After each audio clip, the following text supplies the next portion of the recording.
बाबूजी जरा धीरे चलो, इस गाने की लाइन दिमाग में आते ही आपको याना गुप्ता जरूर याद आ जाती होंगी। याना गुप्ता वो लड़की जिसकी बोल्डनेस ने कभी रातों रात लोगों को अपना दीवाना बना दिया था।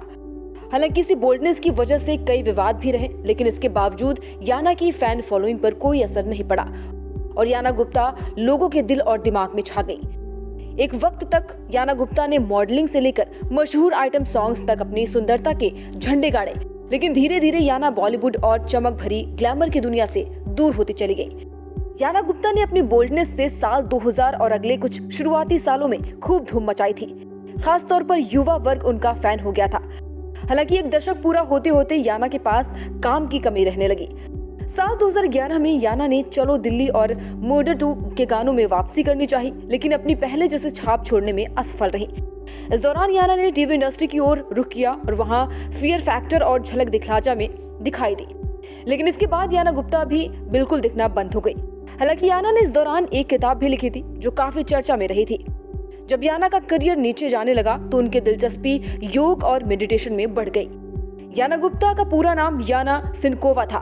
गरीब परिवार में जन्मी याना ने स्कूल की पढ़ाई पूरी करने के बाद मॉडलिंग की दुनिया में काम करना शुरू कर दिया। याना ने खूब मेहनत की और देश में टॉप मॉडल बन गई। इतना ही नहीं, याना ने यूरोप से लेकर जापान तक कई प्रोजेक्ट्स में काम किया। मॉडलिंग करियर के एक लंबे दौर से गुजर चुकी याना को अपने प्रोफेशन ऊब होने लगी। इसके बाद याना ने शांति की तलाश शुरू कर दी। याना को सलाह के दौरान किसी ने भारत के शहर पुणे में बने ओशो आश्रम जाने की सलाह दी। याना शांति की तलाश में भारत आ गई और ओशो आश्रम में रहने लगी। यहाँ याना की मुलाकात सत्यकाम गुप्ता से हुई। दोनों के बीच दोस्ती हुई और प्यार हो गया।